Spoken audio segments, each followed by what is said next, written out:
hell here. Holy moly, it's sunny as I just got up about 30 minutes ago. It's sunny as hell outside. It's supposed to rain basically until the weekend here. Yeah. Well, today is actually not bad. It's just small chance, but tomorrow and Thursday it's supposed to be raining all day.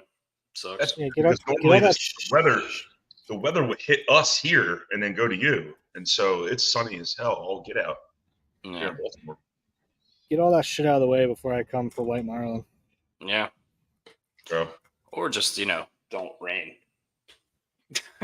That would bring another set of issues, I guess. All right, boys. Welcome to another episode of Gary Williams Stole My Lawn Furniture.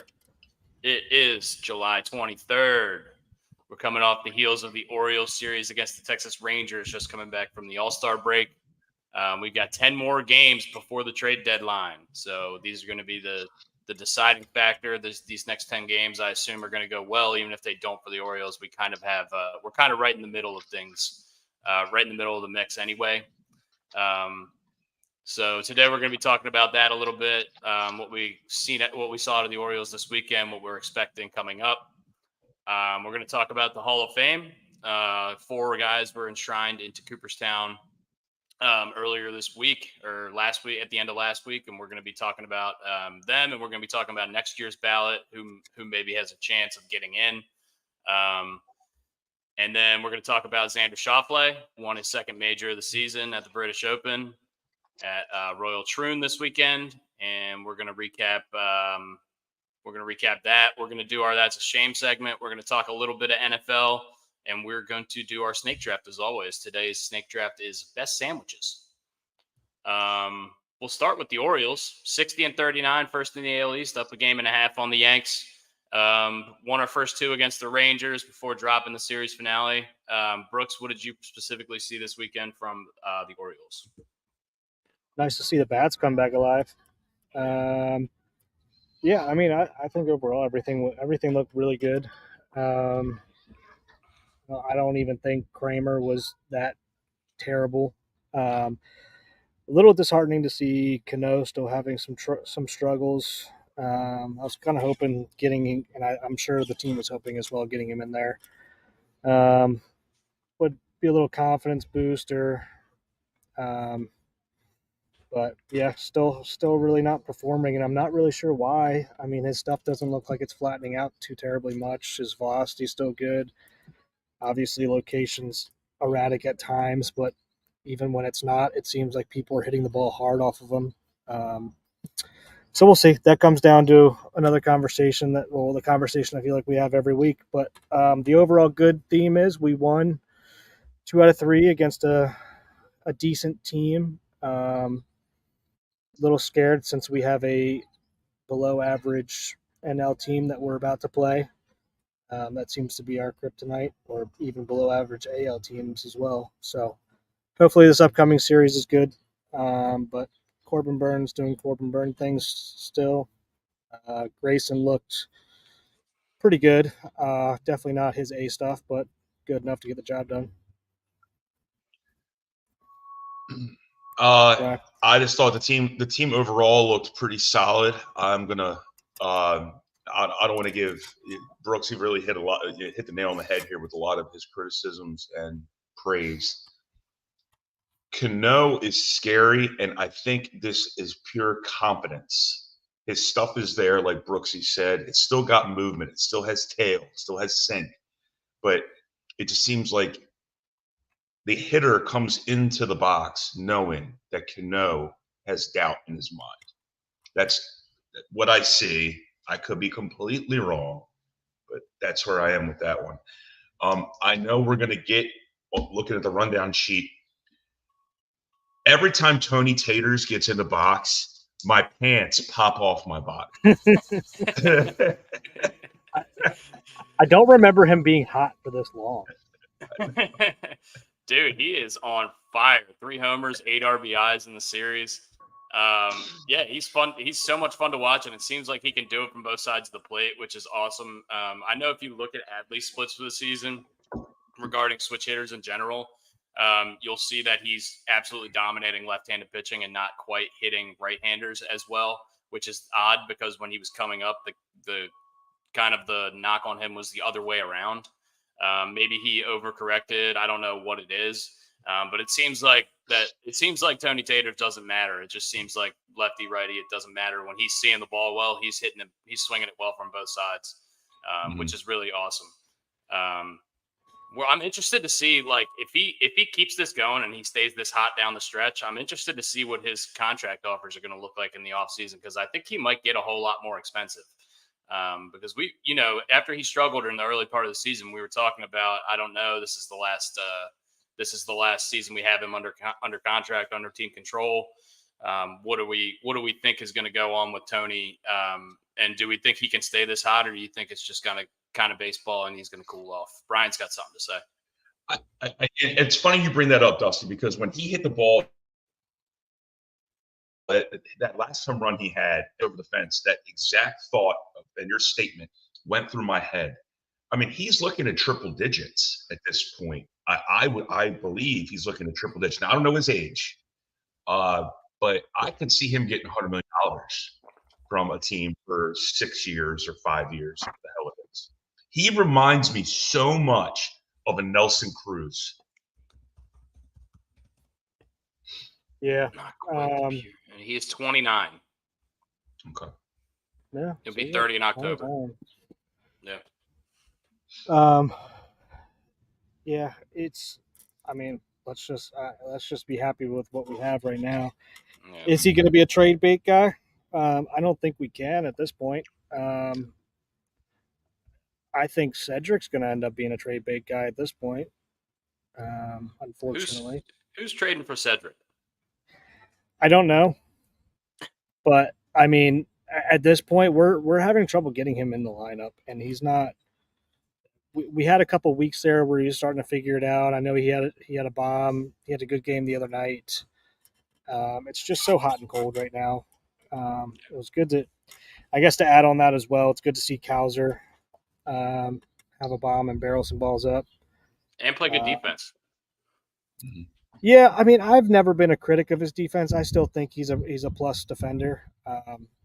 Do I think he's anything out of this world? Is he as good as Cedric? No, but yeah, I don't think his defense is costing us games. So I don't know.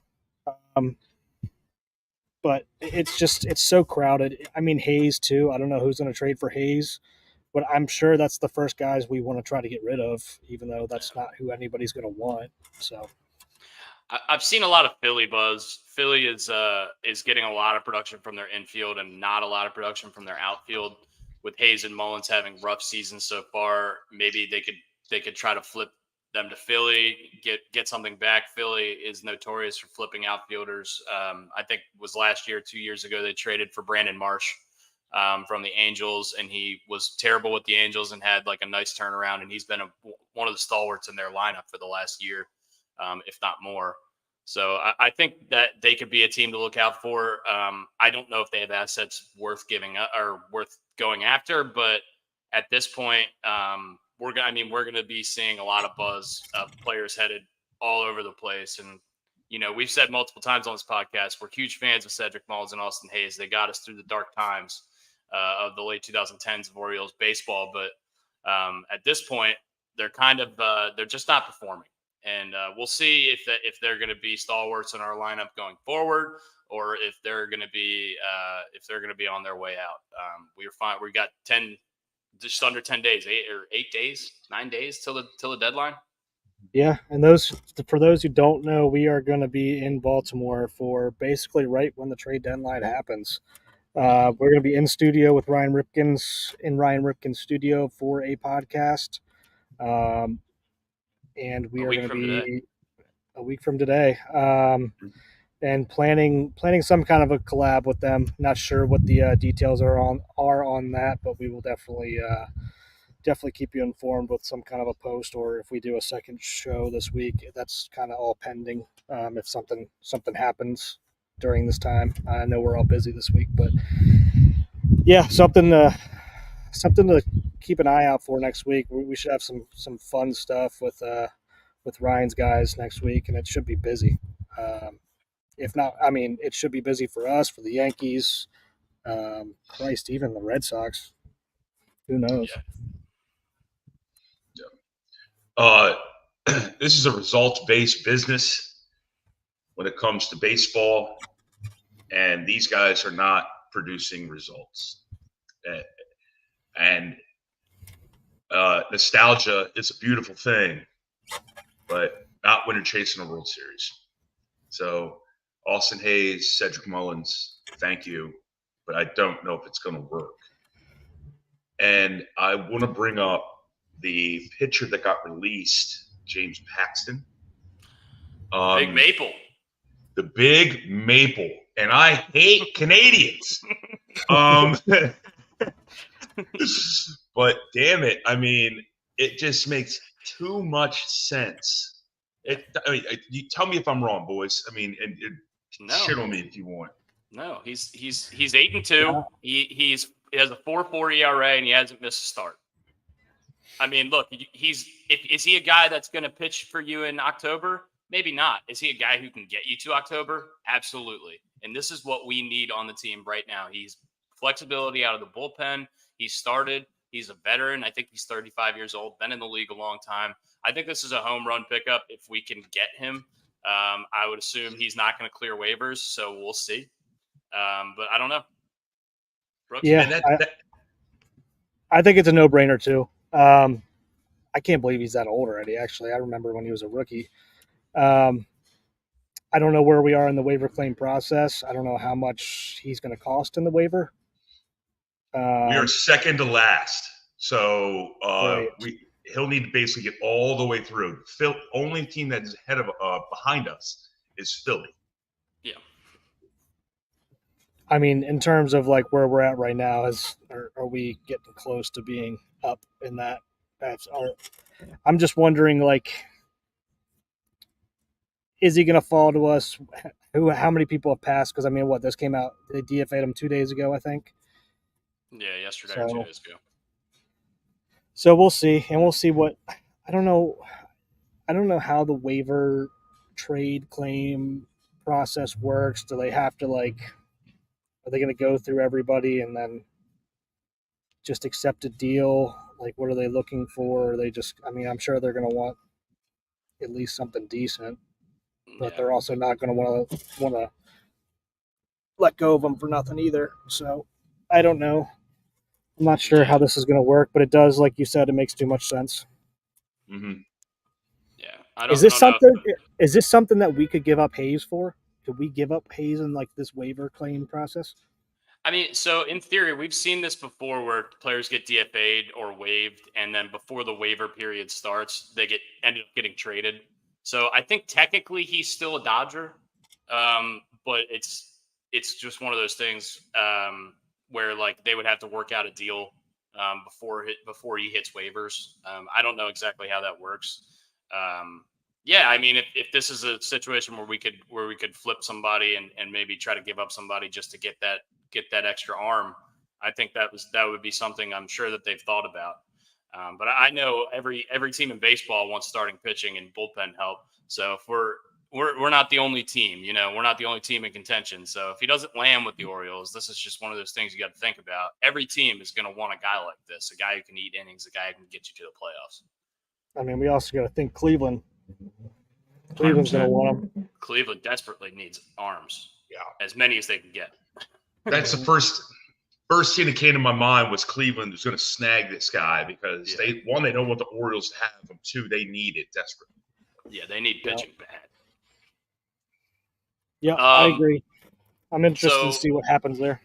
Yeah, upcoming schedule, we start a 3-game set against the Marlins in Miami, and then we have 3 at home for the Padres, and then 4 at home for the Blue Jays, and that leads us into the deadline. That is through July 31st.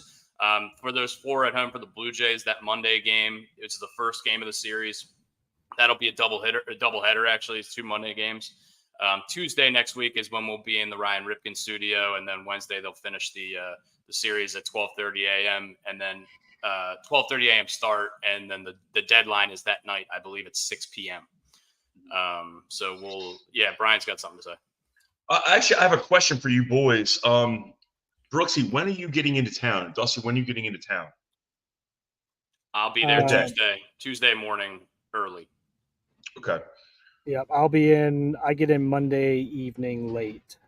All right. So. I was gonna see if you guys wanted tickets to the Monday game, one of the double dips. That's neither. Yeah, we'll be going to the Tuesday game. So hopefully we'll see you guys there. Anyway, moving on. Sorry. Yeah. Other news around. No, you're good. Other news around the league. Bobby Witt last night had a double, triple, and home run before the fourth inning started, and then he got plunked at the end of the game, and KC bench was pissed about it. But anyway, coming out of that, I found out that Bobby Witt is only the third Kansas City Royal of all time to have 3+ hits in 4 straight games.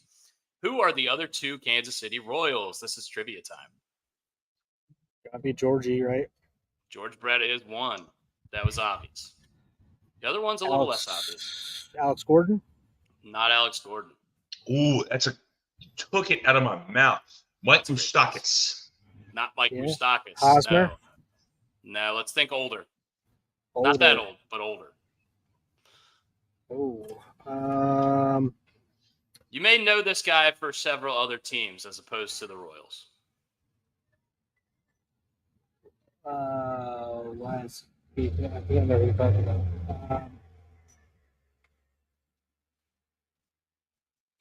Dave Winfield? Not Dave Winfield. Not that old. I don't know if he ever played for the Royals. Well, Bo Jackson, maybe. Bo Jackson? No. What about was it Juan Pierre that was there? No, it is not Juan Pierre. I'll give you a hint. He is a left-handed batting outfielder from the 90s and 2000s. I can't believe. Yeah, Jermaine Dye is a great guess. It is not Jermaine Dye. Lefty batting outfielder. Harold Baines. Was Sean Green there? Nah, it's not Sean Green. You guys want to take it? Take it. Go. Johnny Damon. Damon. I wouldn't have got that. I forgot that he played there. He started his naked career pull-ups. There. He was great. Yeah. Pull-ups. Naked pull-ups in the locker room. George Brett, Johnny Damon, 3+ hits in 4 straight games. Bobby Witt, what a fucking stud that guy is, by the way. He is one of the most electric players I've seen in a very long time. Yeah. I was sitting down last night, and I just thought to myself, what a great draft that was in terms of players that have made impact in the major leagues. Yeah, absolutely. Yeah, it's pretty cool that we're going to see him and Gunnar be kind of like the faces right now of shortstops in the American League. I know Yankees fans are going to come at us and say Volpe and everything like that, but I mean, come on. These two are on a different level. I agree Volpe's a good player. He's not on the same level as these guys. Yeah. No chance. And you can throw Correa in there as the elder statesman of the group well. And, Bobby Witt's kind of a tier down. But, look, those are definitely the 2 youngest, hottest, most electric players in baseball that aren't named Paul Skeens. And especially in the American League playing shortstop, I mean, it's just like an iconic position to be in for those young guys. Brian's got something to say. I want to tread lightly with this statement, so please don't get mad at me. Okay. When we look back at the draft, when we look back at the draft, or do we have some draft remorse? Do we wish we went Bobby Witt instead of Adley? No, I think we had this. I think we had this conversation at one point. Do we have draft remorse? No, but I mean, I think we would have been fine either way. We would have just trained. I mean, it would have just changed years in our philosophy. So is really what it would have came down to. And after I just asked the question, we did have this conversation before. I remember Brooks brought up a really good point. If we get Bobby Witt, we don't draft Gunnar, and then look where we are, right? Yeah. And then we're in the catcher market. Or I mean, we still get Sam Basayo, or maybe we go out and get a catcher. Who knows? Hard to say. We could still be in the Chance Cisco game right now if all things didn't go well with that. Dusty, get off the podcast right now. Pick Chance Cisco one more Chance time. Cisco was a highly touted prospect. He was going to be the savior. He was going to be the savior after Weeders. He's no Taylor Teagarden, that's for sure. Oh man. What a name. Okay. Geronimo Heel coming in hot. MLB Hall of Fame took place this weekend. Todd Helton, Adrian Beltre, Joe Mauer, and Jim Leland, skipper, were enshrined in Cooperstown this weekend. Jim Leland had an awesome speech. The way he ended it was great. That went around our group chat. If you haven't seen it, look that video up on it's like a 2-minute clip you can look up on YouTube or Instagram or something of him talking about baseball and how the fans are so supportive, and it's really awesome. It gave me chills listening to it. Todd Helton, I think this was long overdue. Sorry, I'm just going to go through the guys real quick, and then I'll shoot to you guys. Todd Helton, I think this was long overdue. The Coors effect is a real thing that voters take into account, but this dude was one of the very best players in baseball for a very long time, so consistent. Adrian Beltre, first ballot, absolutely deservedly, 3,000 hits, led the league in home runs a couple times, Gold Glover, just the model of consistency at third base. And then Joe Mauer, I heard Tim Kirkchin say this on, I can't remember what network or what platform, but there have been 6 total seasons where catchers have won batting titles in the history of baseball, and Joe Mauer has 3 of those. Jeez. So yeah, Joe Mauer, well deserved. His peak at catcher was pretty much unmatched in the history of baseball, at least from a pure hitting standpoint. What did you guys take from this ballot before we move on to the 2025 ballot? And I'll shoot to Brian first. Well, I'm going to have and thank you for that rundown, Dusty. That was awesome. I'm going to give you a piece of trivia right now. Who was Todd Helton's backup quarterback in college? We know. I know this. Is Peyton Manning. Peyton Manning. All right. Anyway, moving on. Moving on. Todd Helton was one of the best pure hitters I remember as a child. He just smacked the ball around the yard, left, right, didn't matter. He'd go the other way with it. He'd see balls deep in the zone. It was impressive to watch. I get the Coors Field effect. Jim Leland is one of my favorite managers of all time for multiple reasons. He used to rip heaters in the hallway of the dugout. And when he won the World Baseball Classic, he actually brought out this massive Eagle trophy thing to the mound. And when we went to Chris Merrick's bachelor party, we were playing the Tigers in spring training. And it's the only shirt I ever wanted to rip and steal off a person's body. They had you know how you had those silhouettes of for example, Adam Jones had the one where it was getting pied in the face or something. It's a silhouette of his face. Mm-hmm. Some Detroit Tiger fan had a Jim Leland silhouette, and it had him with a cigarette in his mouth, ripping a heater. I'm like, yes. Hell yeah. Yeah. Adrian Beltre was a stud, an absolute stud. And Joe Mauer, just a model of consistency. And I honestly believe he got in on the first ballot for one reason only, because while his statistics are okay, he played for the team his entire career. And I think that plays well with the Baseball Writers Association. Yeah.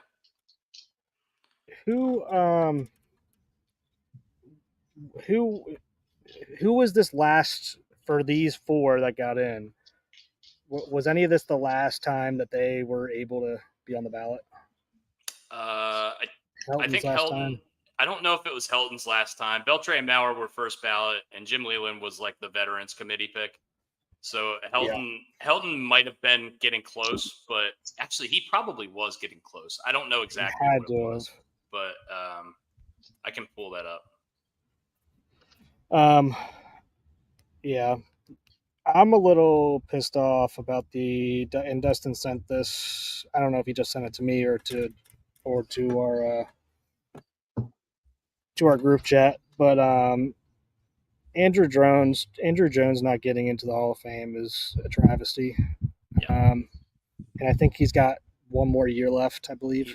He's on his 8th ballot this coming year, so he's got a couple years. Does he have steroid allegations? I don't know. No. Okay.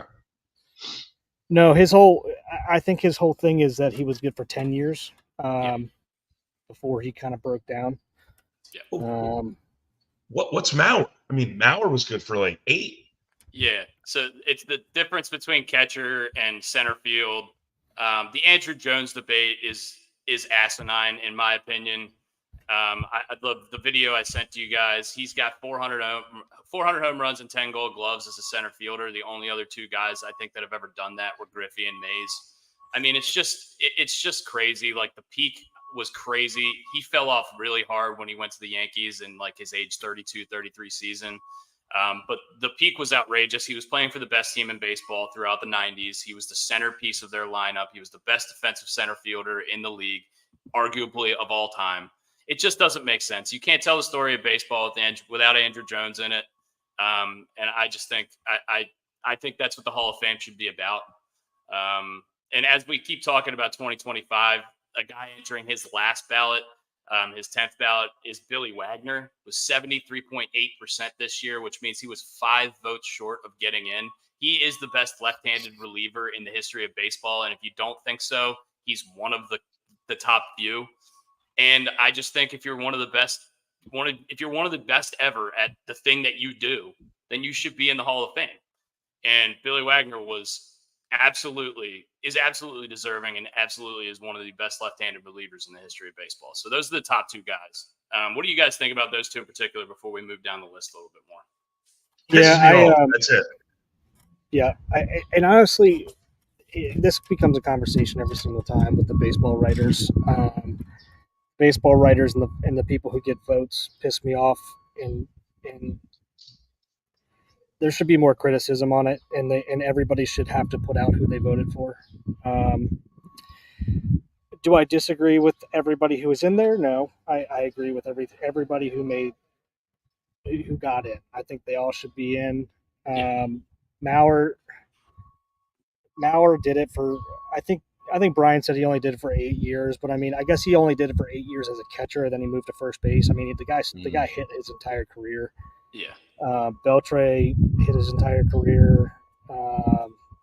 Helton, the Coors effect, it bugs me a little bit. I mean, the guy hit 316 over his career. The Coors effect isn't affecting him getting hits. It's affecting his home runs. Yeah. So Leland, obviously, one of the best managers of all time, and if you're going to go look up some Leland stuff, go look up just some video of Jim Leland just smoking in the dugout and stuff like that. Like the guy's a legend.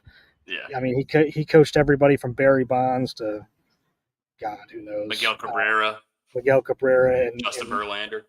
How many World Series did he win? Like 3, maybe 2. Yeah. Several World Series, several Manager of the Year awards. Yeah. He should be in the Hall of Fame just for fucking screaming at Barry Bonds on the field when he was a Pittsburgh Pirates manager. Yeah. Because Barry Bonds is a freaking tool bag in a tool shed. They say the reason why Barry Bonds left or was no longer in Pittsburgh, I forget if he got traded or I think he got traded, but I can't remember if he got traded or if he signed as a free agent, was because him and Jim Leland just butted heads like crazy. Yeah. Can you imagine being a Pirates fan and letting that guy walk?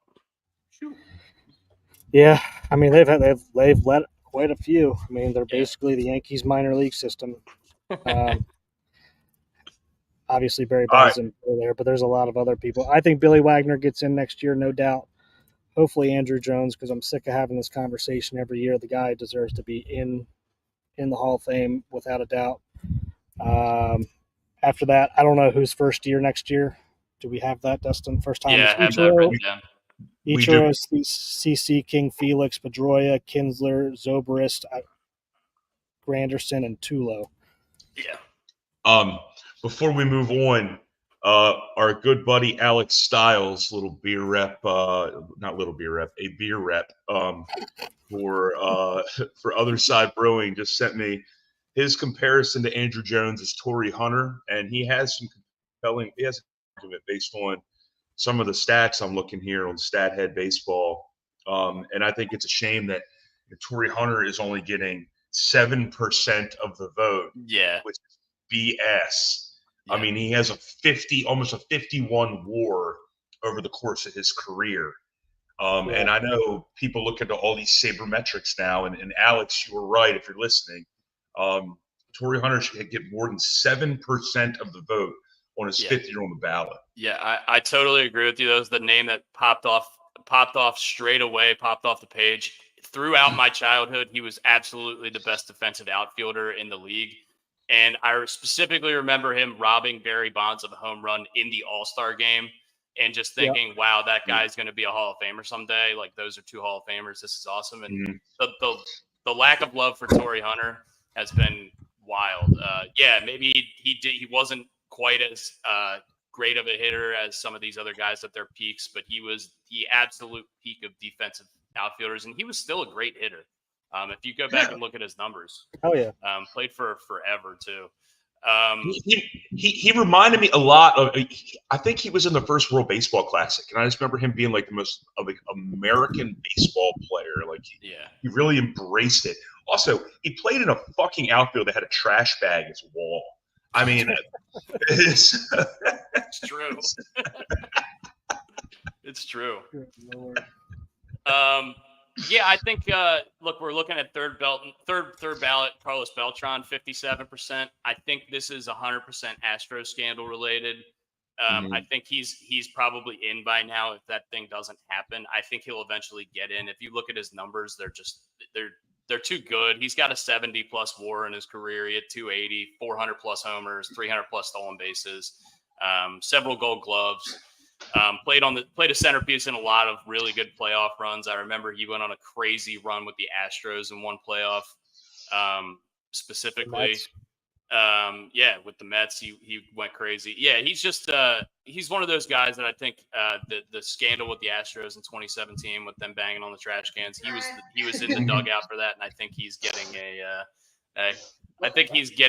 he's getting knocked for that. But I think eventually the voters will write him in.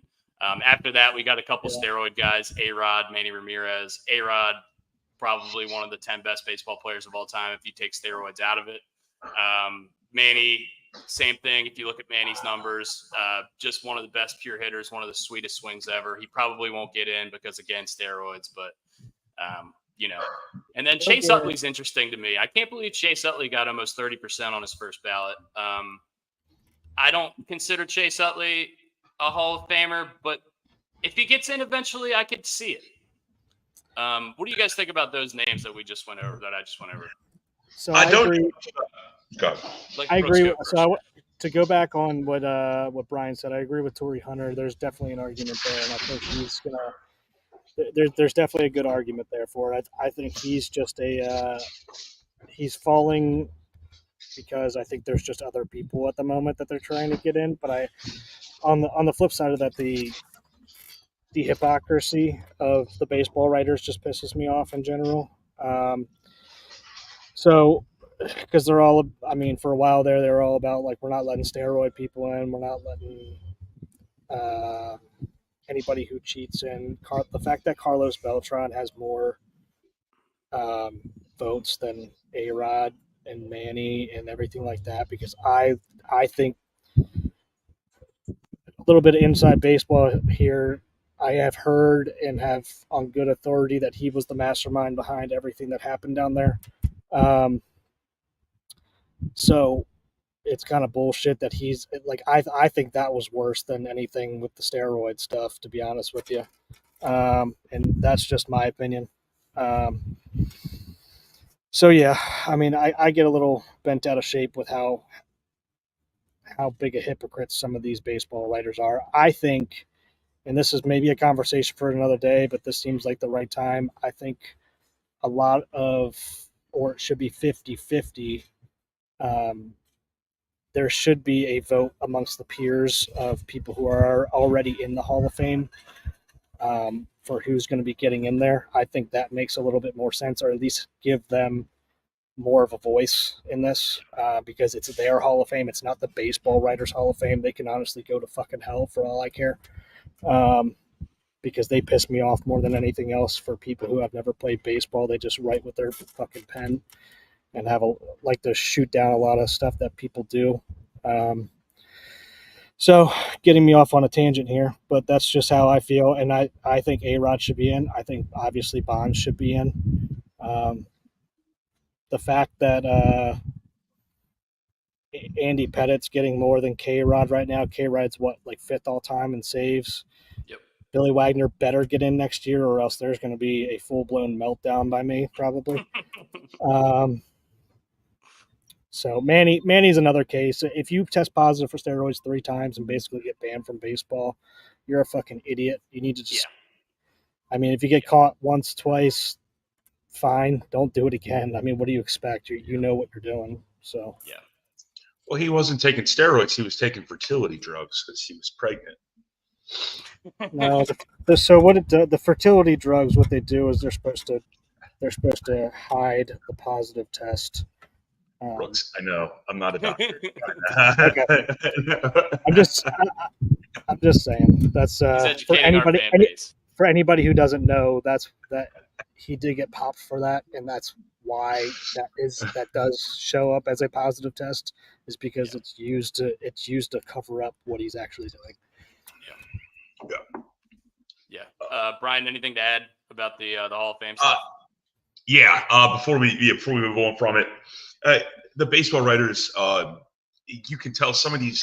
You can tell, and some people have actually said this out loud, that they take it personal. What about deer antlers? What about deer antlers? Right.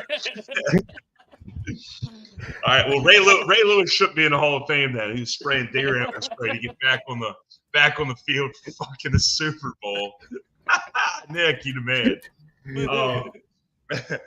A lot of these baseball writers take stuff personal, and they're also regionally biased, which is stupid. I really with the personal thing, before we get past it, they take it personal because when somebody is an asshole to them, they never forget about it. So people don't forget. That's all I got. We can move on. I want to go to something positive. Let's talk about roses and bunnies and something like that. Brooks mentioned this real quickly, but first timers next year's ballot, Ichiro. Do we think Ichiro's unanimous? I think if he's not, it's so stupid. The fact that Jeter wasn't unanimous is so stupid. The one guy who didn't vote for him can fuck off. The only guy, he's probably from Boston. The only guy, by the way, who is unanimous ever was Mariano Rivera. I think Ichiro has a pretty good chance. I think he's definitely in. I don't think we need to argue or discourse about that. One of the best baseball players, one of the best pure hitters in the history of baseball. And then I think CC is the other guy. I think CC is a first ballot guy. 250 wins, 3,000 strikeouts, played for one of the most prominent teams in the league. He'll get in for sure. Is he first ballot? Not 100%, but I think he'll probably be first ballot. If not, he will be in the next couple years. If Mauer got in on first ballot, I think CC will get in on first ballot. If you're asking me, I think it's probably second or third year. If I was a voter, I wouldn't go first ballot. But I can, and I know everyone's got their opinion. I totally understand. That's my opinion on it. I would say like second year. Yeah. So the only unanimous voted Hall of Famer is Mariano. Yeah. Mm-hmm. Yeah. Brooks, do you think CC's first ballot? He's right on the fringe for me. It's going to be close. I think he is, just with the competition that he has around. I mean, Pettit or Burley should not get a vote over CC. No. Unless they're playing the game. Pettit. Yeah. I don't know. I think he should be, but I think it's going to be a fringe. Yeah. The guy, he's going to be one of the last people to win 300 games. He didn't win 300. He only had 250. He had 3,000 strikeouts. That's what I mean. Yeah, he's going to be one of the last players to do that too, I think. Yeah. Yeah, I think there's been a lot of talk about a big starting pitching drought in the Hall of Fame. I think the most recent Hall of Famer from starting pitcher perspective was Roy Halladay in 2019. So CC, I think, might get love just because there haven't been a lot of pitchers available, starting pitchers that have been Hall of Fame quality guys. I think when you look down the road, I think you're going to get Greinke, you're going to get Verlander, Scherzer, Kershaw, those guys. So I think but look, all of those guys are still active. And in Greinke's case, he's not playing this year, but he's still technically a free agent. He hasn't retired yet. I don't know about King Felix. I don't know if he's going to get love from voters. I feel like King Felix was a dominant pitcher for a really long time. He has a perfect game. He's got a lot of accolades. He won the Cy Young. So I think he could get some love. I don't know if he's a Hall of Fame guy or if he's kind of a fringe guy. And below that, Pedroia, Kinsler, Zobrist, Granderson, Tulo. Great careers. Tulo obviously got derailed by injuries. Great careers, but I don't think any of those guys are making cases for the Hall of Fame. Yeah. I wanted to say this. I don't give a damn if there's a fucking drought of starting pitchers. Yeah. If you're a Hall of Famer, you're a Hall of Famer. Just because a starting pitcher didn't get in for 4 years, who gives a shit? Yeah. This isn't a sympathy competition. Yeah. And that's my pontification on that. I agree with 100%. I would agree. Yeah. Brooks, you think King Felix gets in? I do. Not first I mean, ballot. he's got not first ballot, but I mean, I think he does get in. I think. I mean, that guy carried the Mariners for what, 8 years? Yeah, at least. Total stud. Yeah. And he had a great fan section. King's Court. Holy hell, it was awesome. Yeah.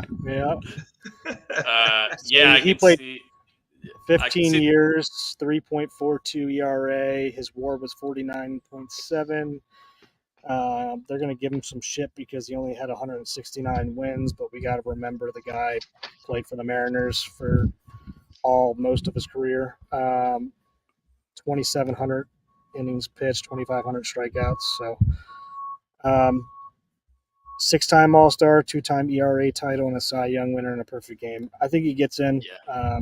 Not first ballot, but I mean, he's got 10 years to do it. And I think he does. Yeah. Only won one Cy Young, but came in second twice, 3 times. Runner up 3 times in Cy Young, and 6 top 10 finishes in the Cy Young voting in an 8-year span. So, but that guy was a complete stud. And yeah, I was going to say, I specifically remember the image of him putting his hands up after he threw the no-hitter and just going crazy. That's a lasting image in baseball for me as a kid. And he came up and pitched in that playoffs, or pitched in the same season. I forget what it was, after he graduated high school and got drafted. I thought that was incredible. Yeah, he was like pitching in his high school championship game and then pitching in the playoffs for the Mariners 3 months later or something like that. It's pretty crazy. Yeah. That's unbelievable. Yeah. Like, hey, I went to prom. Hey, I'm pitching against the Yankees. What? No big deal. Yeah. All right. So we talked at length about the Hall of Fame. I actually have another Hall of Fame segment I've been kind of cooking up, but we'll save that. And we'll move on to golf. The British Open was this weekend. The Open Championship at Royal Troon. I'm not allowed to say the British Open anymore. But yeah, really tough conditions, especially on Saturday. It looked fucking miserable there on Saturday. 30-mile-an-hour winds. The course was set up so it was super old school. You go. The front 9 is this way, and the back 9 is this way. So you're either playing straight with the wind, or straight into the wind, or playing these crazy crosswinds. And a ton of really, really good players missed the cut. Rory McIlroy, Ludwig Aberg, Tommy Fleetwood, Bryson DeChambeau, Tiger Woods, Tony Finau, Victor Hovland, Tom Kim, Cam Smith, Sahith Theegala, Wyndham Clark, Keegan Bradley, Will Zalatoris, Akshay Bhatia. All of these guys are guys that we could potentially see winning this tournament, and none of them even made the cut. But this was Xander's week again. Second major of the season. He's looking to defend his gold medal in the Olympics in a couple weeks now. Good for Xander Schauffele getting that monkey off his back, so to speak. He was a guy earlier in this year on the podcast. I was telling you guys, look, vote this guy to top 10, top 20. Even Cantlay, they cannot win. They never finish, and until they prove they can, I'm not going to believe in them. And look, he won that PGA over Bryson earlier this year in very narrow fashion, and I think that set him up super well.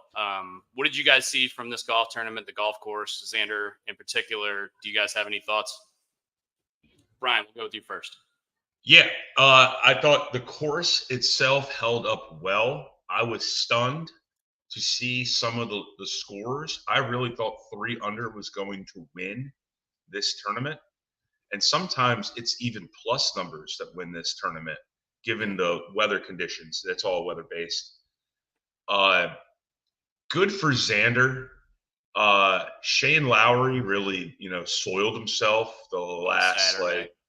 30 hole or maybe like 22 holes that he played. Yeah. I'm not calling it that's a shame, but watching Tiger Woods pick up his tee after driving is painful for me to watch. Yeah. That's something I watched it and it hurt me to watch him go down. Did you see that picture of his leg that came out this weekend? Yeah, No. I saw it. It's disgusting. I don't want to look. It's ugly. But I'm happy for Xander Schauffele. I thought it was a great tournament. It looked like miserable weather conditions. But my 2 takeaways are I'm happy for Xander. The course held up well. And watching Tiger pick up his golf tee, it's tough to watch. Yeah. I think this could propel Xander, and I think we were all saying it. Like Dustin said that this guy he just can't get the job done. Now he can. And he's done it twice in 1 year. Very rarely does anybody ever do that. So this could really propel him, especially with his personality. I really like the way he handles himself and kind of like the swagger that he has. I think he's just super confident in himself and his ability. And where before, when he got late in the tournament, I think he didn't. I don't know, for lack of a better word, just got nervous. Now I think he was talking about like how super calm he was down the stretch after the PGA Tour, being in this one. He was like, I was just super calm because I wasn't really. It seemed like he just knew he was going to win it. So I honestly think that this could be a launching pad for him. I before Dustin gives his opinion, I was bummed when he won the PGA Championship. His family couldn't be there, and it was really cool that his family could be there for this one. And I know that's a sentimental, and it has nothing to do with golf whatsoever. But it was just kind of nice. He didn't get to celebrate with his family right after he won in the PGA, and he got to celebrate this time with his family right after he won the Open Championship. Yeah. Is Xander Schauffele's dad Glenn Rothschild? Yes. Look, he went on a safari. and Xander, every time he talks about him, he's just like always a puddle of tears. And anybody who's met Dustin and I's dad, like our dad, Glenn will cry over anything. Yeah. So. The man is a human waterfall. I swear to God. So, and Xander was like, as soon as I saw him, he was just in a puddle again. So. Yeah. Xander's dad, by the way, was born and grew up in Europe. So this tournament, I think, means a lot more to guys overseas than it does to a lot of Americans. I think us as golf fans, we probably hold this tournament in one of the highest regards that we could, But I think a lot of American fans kind of lose sight of that this is a huge, huge deal overseas. So this is I think I echo what all of you guys said about Xander. I think this could be a launching pad for him. It seemed like he was unflappable in those last 9 holes, which is the complete opposite of what I've seen from Xander over the last 5 years. And he said it in his post round conference. I think the PGA Championship really helped him. And he said he talked to his caddy when they were walking up to the green, And he was like, I actually can't believe how calm I am. And he looked at his caddy, and his caddy said, I almost threw up on 18th tee. So you could tell like how much this means to these guys. I do want to shout out a couple of the guys who also played well in this tournament, because at the early part of Sunday, Xander kind of won this handily going away on the back nine, playing so well. But in the early part of Sunday, it didn't look like anybody was going away. Justin Rose was right there the whole time, and he was playing with Xander. Billy Horschel was there the whole time. He played great golf this week. Russell Henley couldn't make a putt on Sunday, but he was there the whole time. Shane Lowry was right in the mix. Scotty Scheffler was kind of in the mix on the front, and then he doubled number 9, and then that kind of took him out of it. His putting sucked all weekend. Putting was terrible, but the fact that he came in T7, that was the first tournament he's played since the week after the U.S. Open, which he won, the Travelers Championship. And it's been like almost a month and a half since he's played competitive golf, and he's still finished tied for 7th. I bet you he's just been hanging out with his kid and his wife and hasn't really even thought much about golf leading up to this tournament. So the fact that he's able to go out and put on performance like he did, come in the top 10 without even really playing all that well, it's pretty scary for the rest of the field. But yeah, all the props go to Xander for this one. I wrote down this little comparison chart here. Who's the player of the year? And I've got Scotty and Xander written down. And I think the answer is pretty clear cut, but I don't know if Scotty would. I think Scotty might trade his year for Xander's, because I think it's all about majors for a lot of these guys. I'm just going to run down the numbers real quick. So Scotty, in 16 starts, he's made all 16 cuts. He's got 15 out of 16 top 25s. He's got 14 out of 16 top 10s. 6 wins. One of them was a major. One of them was the Players Championship, a couple of elevated events. He's got 2 runners-up, and he's got $28 million in winnings on the season. Xander has 18 out of 18 cuts made. He has 17 out of 18 top 25s, 12 out of 18 top 10s. He's won 2 tournaments. Both of them were majors. He's coming second twice. One of them was the Players, and he won $16 million this year. This is as good a season as 2 guys could put together that I can remember in the same season in golf. This is Phil and Tiger early 2000s stuff. This was really, really awesome for these 2 top dogs this year. I think personally, the player of the year still got to be Scotty. I mean, the dude won 6 tournaments this year, including the Masters. But Xander, I mean, look, Xander goes down the stretch and wins, performs well at the Olympics and wins the FedEx Cup. I think you're really looking at a conversation here. I think this is definitely a conversation. I'm going Scotty. It's compiling. Yeah. He's a when I say compiler, it sounds like I'm dumbing down what he did. Yeah. He just has more stuff. The biggest factor for Xander is he has 2 majors. Yeah. Scotty's got 6 wins and a major. So you're going to go. I'm going with Scotty. Yeah. Not only it's that, and then it's like. Xander has the 2 majors, but he's also came in second and top 5 in almost everything, it feels like, this year too. Yep. So that's just why I think it's going to come down to a conversation. But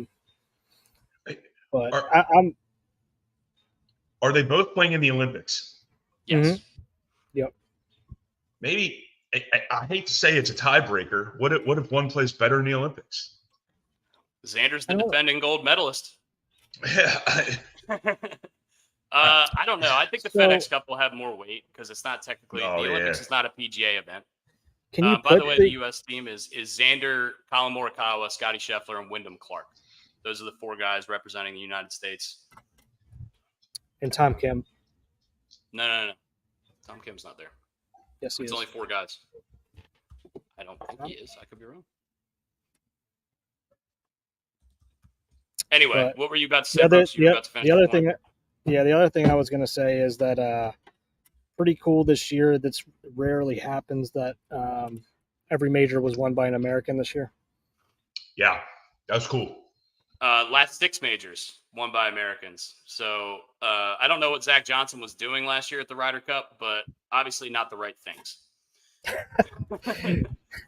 We all know that. We don't have to get back into that conversation. Yeah, we don't have to get back into that. But yeah, it's pretty rare. I think it's happened, say, 9 times in history. 9 years out of 160 some years or however many there's been Yeah. all 4 majors. Yeah. So pretty rare that there's a clean sweep. Yeah. By the way, Xander Schauffele's major finishes this year: T8 1, T7 1. That's Not pretty bad. good. That's pretty good. 4 top 10s in majors this year, including 2 wins. I would say he had a spectacular year, to say the least. Just 17 top 25s and 18 starts is just crazy. What is this? Golf Digest, what does it say? The Olympics are strict on the parameters of the photos of the athletes that the athletes can submit, and that's Tom Kim's photo. Tom Kim is playing for South Korea, not playing Oh, for the United States. bastard! There you go. Probably because he couldn't get in the top 4. But Rory's. I mean, he was This is born in rough. South Korea. He was born in South Korea. He grew up in the United States for the most part, I believe. This is a rough picture of Rory. Yeah, that is a rough picture of Rory. What is that? Did he get arrested? No, the No, Olympic photos look like mugshots. It's hilarious. Yeah, they're super strict on. I'll be right back. All right. All right. The other thing I wanted to bring up was now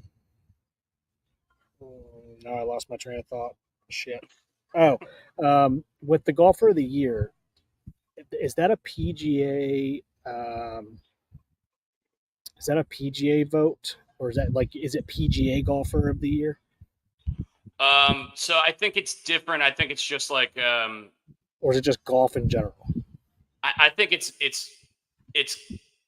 the PGA has its own award. I'm sure the European Tour has its own award. I don't think it's like a universal golfer of the year award. I'm sure there is like some sort of writing or some sort of association that does the golfer of the year globally. But for what I'm talking about, I'm just speaking of the PGA golfer of the year.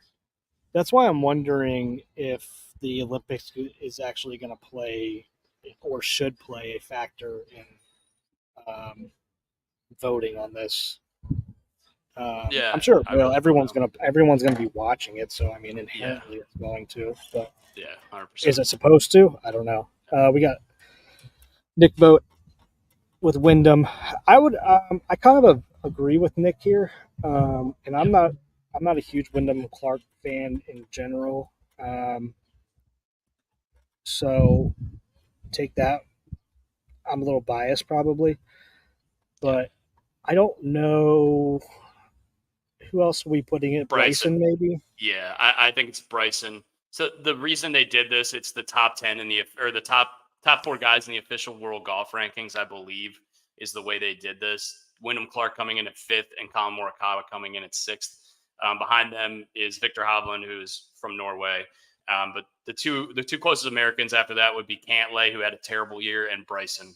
And I think, if you're looking at current form specifically, I think you want Bryson there, or even Tigala there over Wyndham Clark.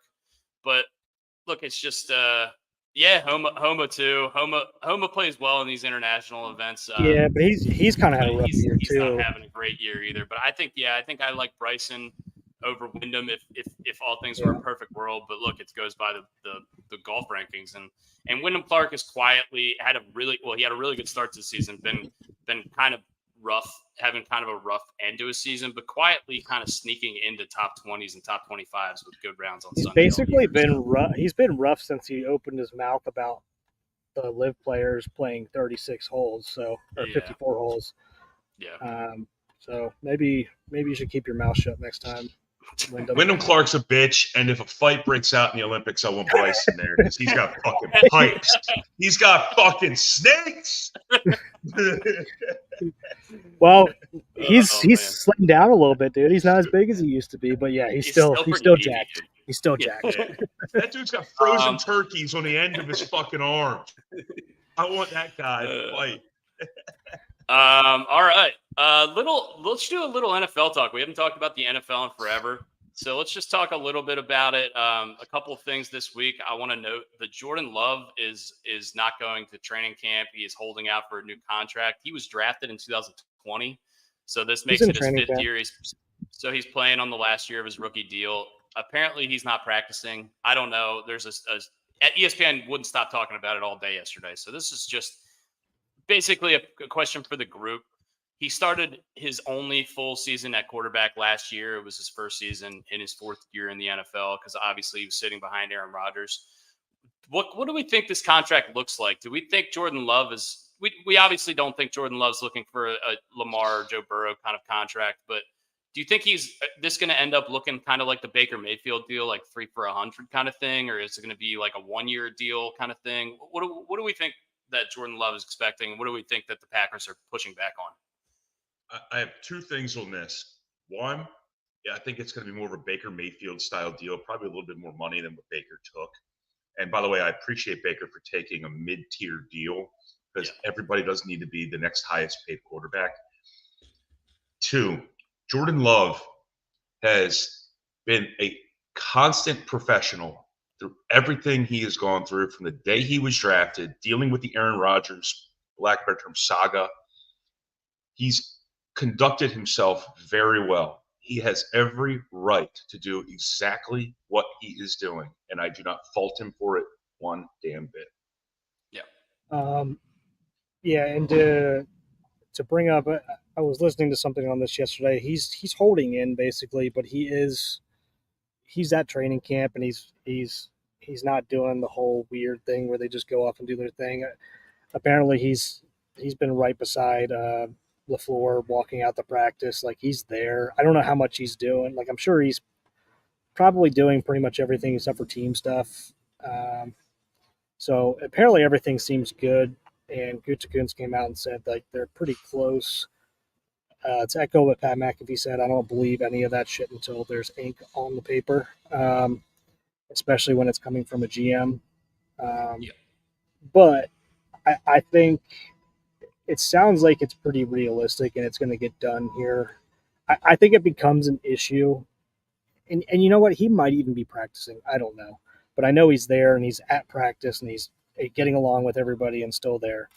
I think this doesn't become an issue until he leaves and he's not there anymore. And it sounds like both sides, from what they've said, that this should be done in the next couple weeks. And I think it's a realistic thing. I mean, he should be paid what he's due. I get it. And what was I going to say? His agent is what's his name? The guy who represented Deshaun Watson. So I don't know his name. Why am I blanking on his name? Like the guy's a stud. Anyway, his agent is he gets what he wants basically.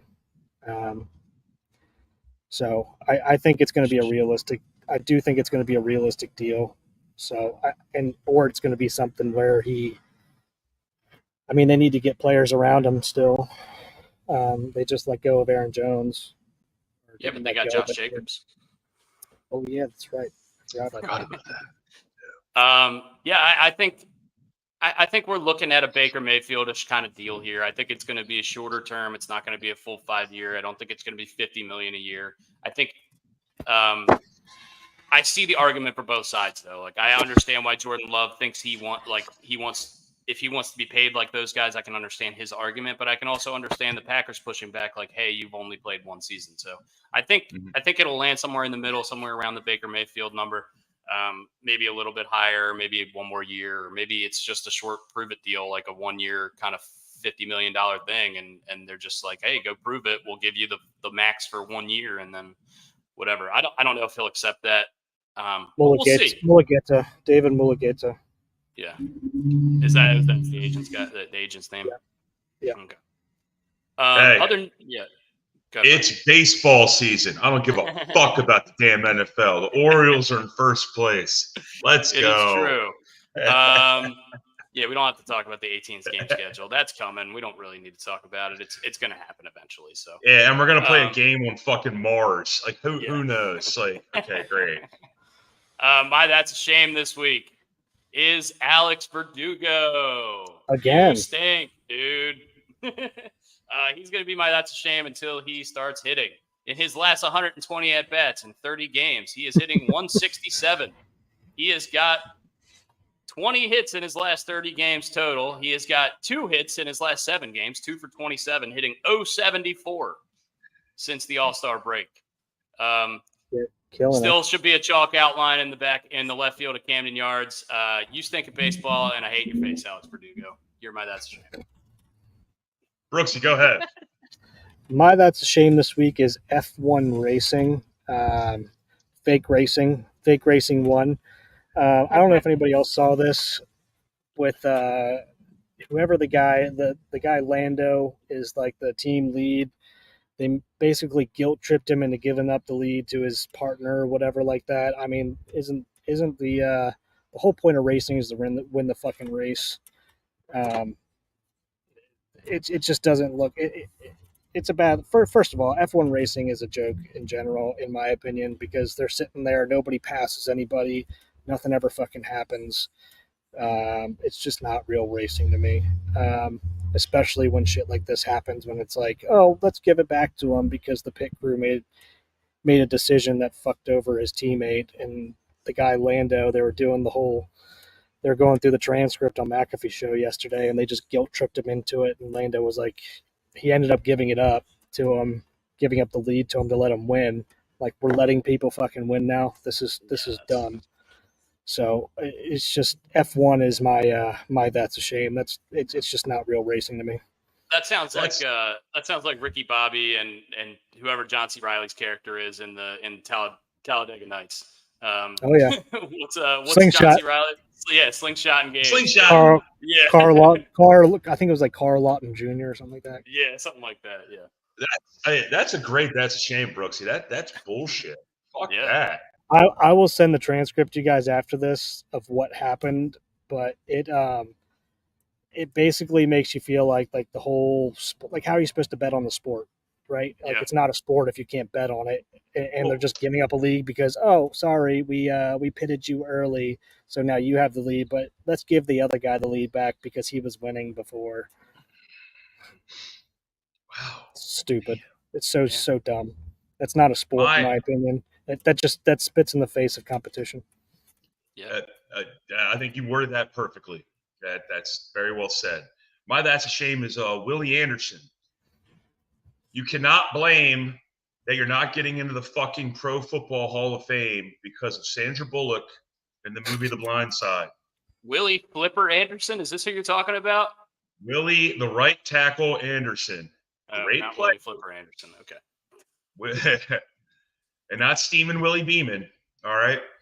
But Willie Anderson, right tackle, great player, should be in the Hall of Fame. Do not blame Sandra Bullock and the Blind Side movie for you not getting into the Hall of Fame because a movie made left tackles more prominent than a right tackle. I didn't see this. I didn't see this either. It's ridiculous. It is ridiculous. That's a stupid thing to say. When you said Willie Anderson, my first thought was this obscure stat that I know is most receiving yards in a game is this guy Willie Flipper Anderson, who is not a household name receiver at all, but for some reason he had 336 receiving yards in a single game, and he has the record. But yeah, that's the first name that came to my head when you said Willie Anderson. Well, this guy's definitely not a receiver. He probably can't catch a football, but he can block a lot of really good people. He's probably got mitts bigger than the freaking football, dude. I'm sure he could catch it. The fact that I'm not 100% sure like what teams he played for, I feel like he played for Houston or something. The Bengals. Okay, then I mean, so yeah. Just not a guy I've never really heard of. So. Yeah. Maybe it was good. I don't know. I don't remember. Yeah. All right. That's a shame segment. That is brought to you by the Pig and Rooster and the Chasseur. And now we will get into our snake draft for the week. Our snake draft this week is best sandwiches. We talked about this beforehand. We're gonna 86 burgers from this list. No burgers, no hot dogs, that kind of stuff. You can argue if you want to that a hot dog is a sandwich, but for the purposes of this exercise, we are not going to be allowing burgers and hot dogs. Any sub sandwich, any hoagie, any grinder, whatever you call them, club sandwich, whatever you want to call it, we're gonna allow those. We didn't take a vote last week, so I think we should let Brian go first, just because he never does. Let's just go Brian, Brooks, and then me, and we'll do a snake draft. And this is going to be best sandwiches. All right, I'm going with all American grilled cheese. Grilled cheese at number 1. I think that's a pretty strong number 1. It's a very ubiquitous sandwich. Ubiquitous. Dottie Nice. pepper. Supple spine. Write that one down. Ubiquitous. Did not do any research. Give me my favorite. I mean, I'm a huge Italian sub guy, so that'll be okay. I think that's a really. Does that mean an Italian cold cut? Italian cold cut. Yeah. Cold cut. Yeah. Not an American cold cut though. That's still on the board. Mm-hmm. Wow, those are 2 strong starts. Those were probably my 2 favorites. Just give me a cheesesteak. Yeah, baby. And I get a wraparound, so give me a Reuben as well. Oh man! Give me a cheesesteak and a Reuben back to back in the back spot, the third spot here, which brings Brooks back up. Give me a turkey club. Wow, that's a real dagger to my heart there. I really thought I was going to be able to get that lower.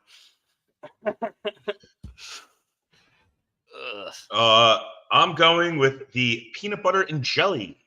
I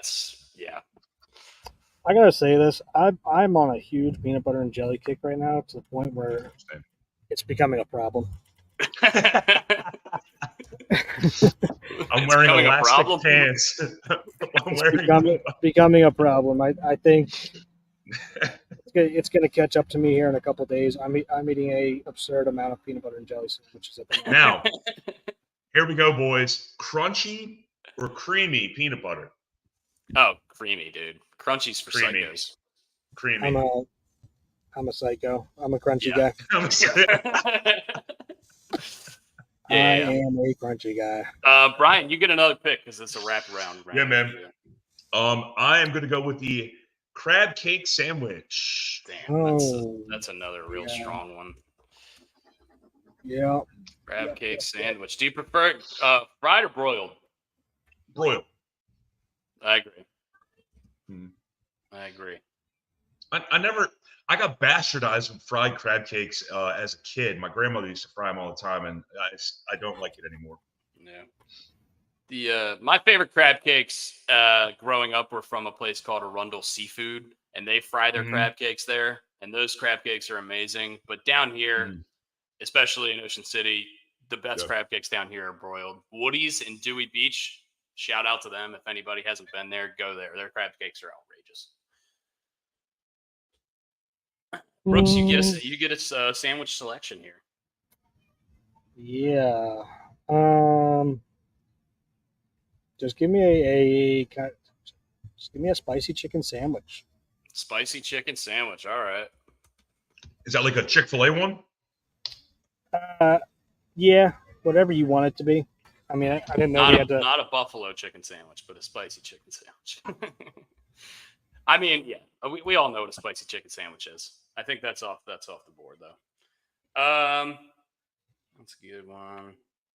Give me a meatball sub. And give me a French dip. Oh, how did I miss French dip? I didn't even write that down. French dip. Meatball sub French dip.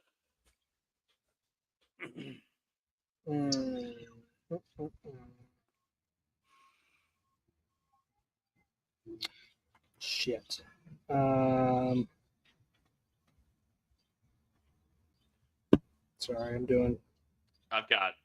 I'm on the run here. I've got third. Yeah, I mean, I got a couple here that I'm in between.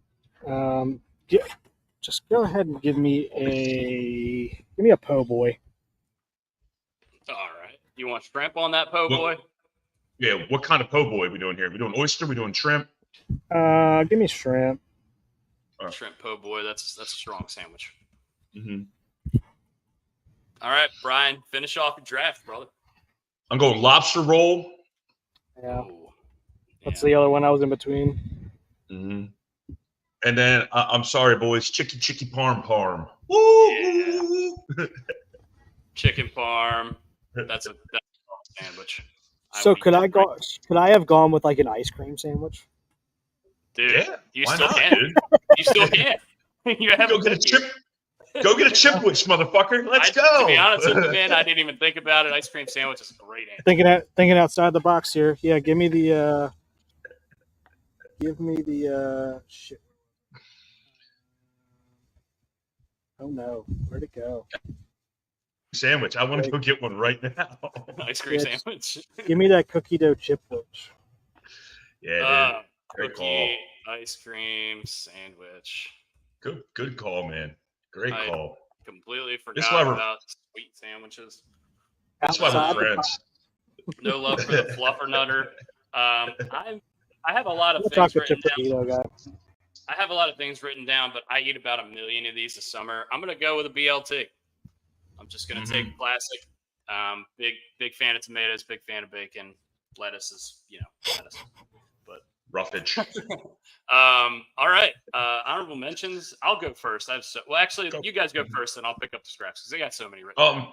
I got a couple. I got a porchetta, pulled pork sandwich, a bacon, egg, and cheese, a turkey Rachel. God, we're so stupid. I didn't think of breakfast sandwiches. Yeah, the Rachel too. Bacon, egg, and cheese. Scrapple, egg, and cheese. I should have taken. Yeah, and a patty melt. Those are my my honorable mentions.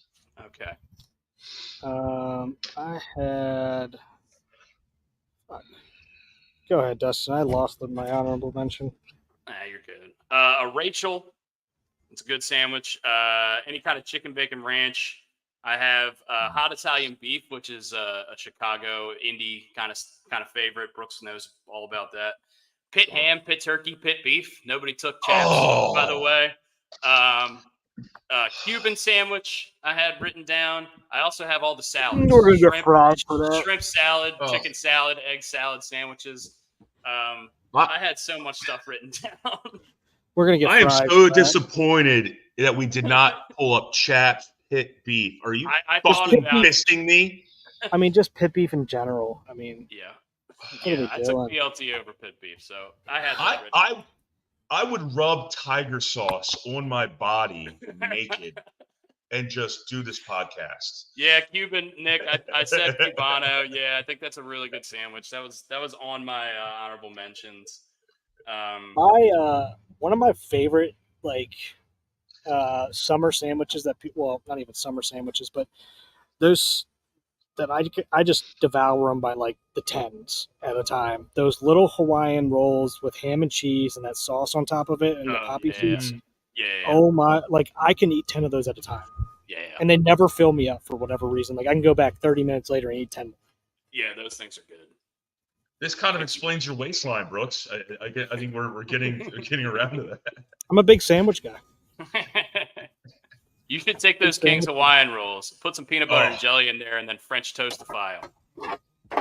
I just came up with a genius idea, dude. Did you just verb French toast? Yeah. French toast those things, dude. French toastify.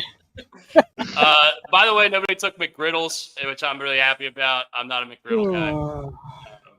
But the McRib, the McRib was on my list too. I forgot to mention that one. Really? That's Drew Burton special. McRib. Mm-hmm. I don't like them, but they're a popular sandwich. They're great. Yeah. Anyway, so we'll run back down it just real quick. Brian has grilled cheese, peanut butter and jelly, crab cake sandwich, lobster roll, chicken parm. I mean, that's a fucking lineup there of heavy hitters. Brooks got an Italian cold cut, turkey club, spicy chicken, shrimp po' boy, and ice cream sandwich, specifically with cookie dough, chipwich. Yeah, I got a chocolate chip cookie dough chipwich. Yeah, I got cheesesteaks, Reubens, meatball subs, French dips, and BLTs. Pretty classic list, but definitely stuff that I'm into for sure. So yeah, that was another episode of Gary Williams Stole My Lawn Furniture. Do we have anything else we want to plug or talk about before we close up? Brian's got something to say. Yeah, one, those are all great options. It makes me hungry, and I'm actually going to go get a sandwich right after we get off this podcast. Second, my best friend in the entire world, Brian Coliani, it is his birthday today, so I wanted to say happy birthday to my man. He is a military veteran. He lives out in Frisco, Texas. I love you. You have 3 amazing daughters and a great wife and a great family, and happy birthday, my man. Hell yeah. I got just shout out Pig and Rooster and Chasseur. We appreciate you. Keep an eye out. We'll be doing some advertisement for the Chasseur golf outing as well. Yeah. So that'll be coming out soon with some. Well, I guess the sign up information is out. We'll put that out on our next social media post. Yeah. And again, said at the beginning of the show. Next week should be a big week for us with being at Ryan Ripken Studios and whatever that collab is going to entail. So it should be a pretty cool week, and obviously it's going to be a very busy week, especially with the trade deadline coming up. So should have some cool stuff planned. Yep. And that Tuesday after we do the podcast, we will be going to the Oriole game that night. So if anybody wants to hit us up, if you haven't seen us in a while, hit us up. We'll be at the Oriole game. We might come get a beer with you or something. Maybe we'll say like we're gonna go somewhere beforehand and see if anybody wants to meet up there. Yeah. So we'll put out a post about that. Yeah. Yep. All right, boys. I'll see you next Tuesday. We're gonna be able to do our first live show together. I'm excited. Oh no, I'm wearing no clothes. I'm gonna be completely naked with tiger sauce all over you. With tiger sauce. All right, boys. All right, have a fellas. good one. All right, boys. Love you guys. Go Be Birds. good. See Go you. Birds.